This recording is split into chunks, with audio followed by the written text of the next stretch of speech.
Assalamualaikum warahmatullahi wabarakatuh. Perkenalkan, nama saya Kania Saista Nafisa dengan NIM 1242030032 dari kelas PBA 3C. Di sini saya akan menyelesaikan tugas ujian tengah semester mata kuliah Ilmu Aswad. Oke, untuk selanjutnya kita lanjut ke pertanyaan pertama. Selanjutnya yaitu pengertian ilmu aswad. Apa sih ilmu aswad itu? Ilmu aswad itu ilmu yang mempelajari bagaimana terbentuknya bunyi-bunyi bahasa. Sebenarnya ilmu ini itu sudah ada pada sejak lama. Dulu orang-orang mengenalnya dengan ilmu tajwid dan ilmu qiraah. Pada abad ketiga Hijriah, ada seorang ulama yang bernama Abu Ubaid bin Salam. Ia menuliskan tentang bunyi-bunyi bahasa pada bukunya yang bernama Al-Qiraah. Dan di dunia barat juga ada Ibnu Sina yang mengembangkan ilmu ini. Ia juga menulis tentang bunyi-bunyi huruf pada bukunya yang bernama Risalah Asbab Hudus Al-Huruf, dan juga pada buku Al-Qanun fi At-Tib. Selanjutnya, apa sih cabang-cabang ilmu aswad itu? Cabang-cabangnya itu terbagi menjadi dua. Nah, yang pertama itu ada fonetik, yang kedua itu ada fonemik. Fonetik itu ilmu yang mempelajari bunyi bahasa dari sisi fisiknya, tanpa peduli apakah bunyi itu bisa membedakan makna atau tidak. Nah, fonetik juga terbagi menjadi tiga: fonetik artikulatoris, fonetik akustik, dan fonetik audiotoris. Fonetik artikulatoris yaitu fonet yang membahas bagaimana bunyi yang dihasilkan oleh alat bicara seperti lidah, bibir, tenggorokan, dan lain sebagainya. Dan yang kedua yaitu fonetik akustik, yaitu dilihat dari bunyi sebagai getaran suara. Contohnya seperti bunyi huruf S mempunyai getaran yang halus dan frekuensinya tinggi.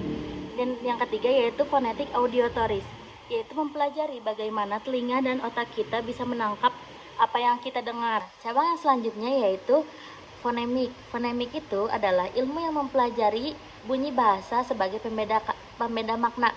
Jadi si fokusnya itu bukan hanya pada bunyi itu dihasilkan lagi, tapi fungsi bunyi dalam membedakan arti kata.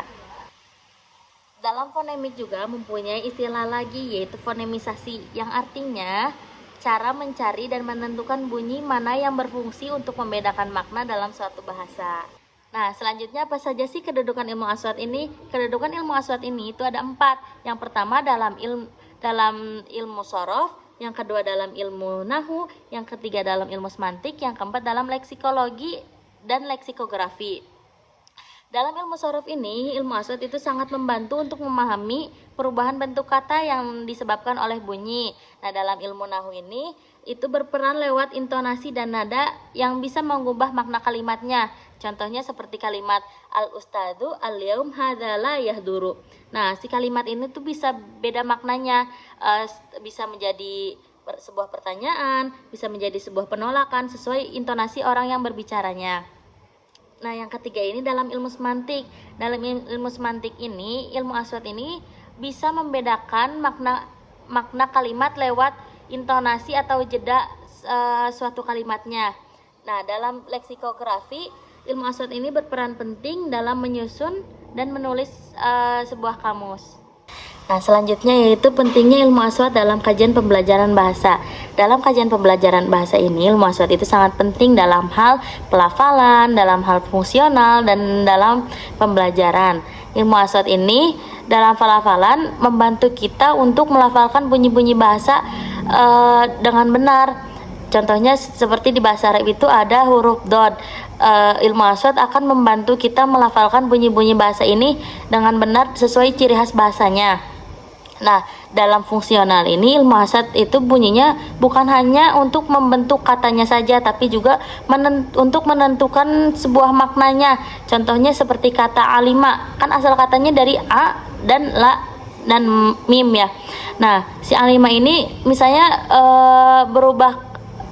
berbeda harokatnya jadi ulima. Nah, si ini tuh akan maknanya juga akan berbeda jauh. Kan alima itu artinya mengetahui, ulima itu artinya diketahui. Nah, jadi si dalam perbedaan harokat ini juga akan mengubah maknanya jauh berbeda.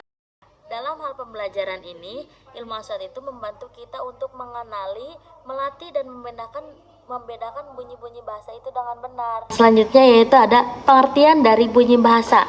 Bunyi bahasa itu adalah suara yang dihasilkan oleh alat ucap manusia untuk membentuk dan menyampaikan makna dalam suatu bahasa. Nah, bunyi ini juga menjadi bahan dasar dalam komunikasi lisan dan menjadi bagian penting dalam kajian ilmu fonetik dan fonologi. Nah, secara sederhananya itu, bunyi bahasa adalah getaran udara yang keluar dari alat ucap manusia seperti paru-paru, pita suara, lidah, bibir, dan gigi yang memiliki fungsi linguistik yaitu membedakan makna kata atau kalimat. Selanjutnya yaitu proses terjadinya bunyi bahasa. Yang pertama yaitu ada proses keluarnya bunyi dari paru-paru, yang artinya si udara itu keluar dari paru-paru yang akan menghasilkan sebuah bunyi.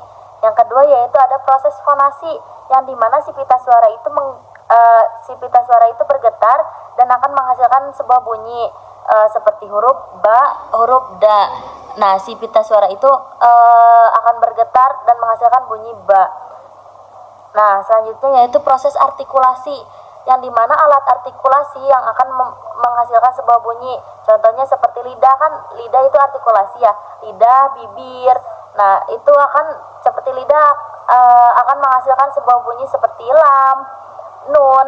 Nah, kalau bibir itu akan menghasilkan sebuah bunyi seperti ba, mim. Nah, selanjutnya yaitu ada yang keempat itu ada proses oronasal, yang dimana bunyi keluar lewat mulut atau hidung. Nah, yang dihasilkan bunyinya itu ada huruf mim, huruf nun. Selanjutnya yaitu ada deskripsi bunyi berdasarkan tempat keluarnya dan sifatnya. Nah, selanjutnya deskripsi bunyi berdasarkan tempat keluarnya dan sifatnya, yaitu ada 11. Yang pertama yaitu bunyi bilabial, yang dihasilkan dari kedua bibir yang menutup, setelah itu lalu terbuka. Bunyi yang dihasilkannya itu bunyi huruf ba dan mim. Yang kedua yaitu bunyi labiodental, yaitu di mana bibir bawah menyentuh gigi atas. Bunyi yang dihasilkannya itu bunyi huruf fa. Nah, yang ketiga yaitu ada bunyi interdental, di mana ujung lidah itu ada di antara gigi atas dan gigi bawah. Bunyi yang dihasilkannya itu huruf sa, za, dan zo. Nah, yang keempat yaitu ada bunyi apicodentoalveolar, yang dimana ujung lidah itu menyentuh gusi dan gigi atas. Bunyi yang dihasilkannya itu huruf ta, dal, to, do, lam, dan nun. Yang kelima yaitu ada bunyi apicoalveolar, yang dimana ujung lidah itu menyentuh gusi bagian atas. Dan bunyi yang dihasilkannya itu bunyi huruf za, sa, so, dan ro. Nah, yang keenam itu ada bunyi frontopalatals. Nah, di mana ujung lidah itu dekat langit-langit atas. Bunyi yang dihasilkannya itu seperti huruf ja dan sya. Yang ketujuh yaitu ada bunyi centropalatals, yang dimana tengah lidah itu mendekati langit-langit dalam. Bunyi yang dihasilkannya itu bunyi ya. Yang kedelapan itu ada bunyi dorsovelars, yang dimana pangkal lidah itu dekat langit-langit lunak. Bunyi yang dihasilkannya itu seperti huruf kaf, ro, kho, dan wawu. Nah, yang kesembilan yaitu ada bunyi dorsouvular, yang dimana pangkal lidah itu dekat dengan anak tekak. Contohnya seperti bunyi kof.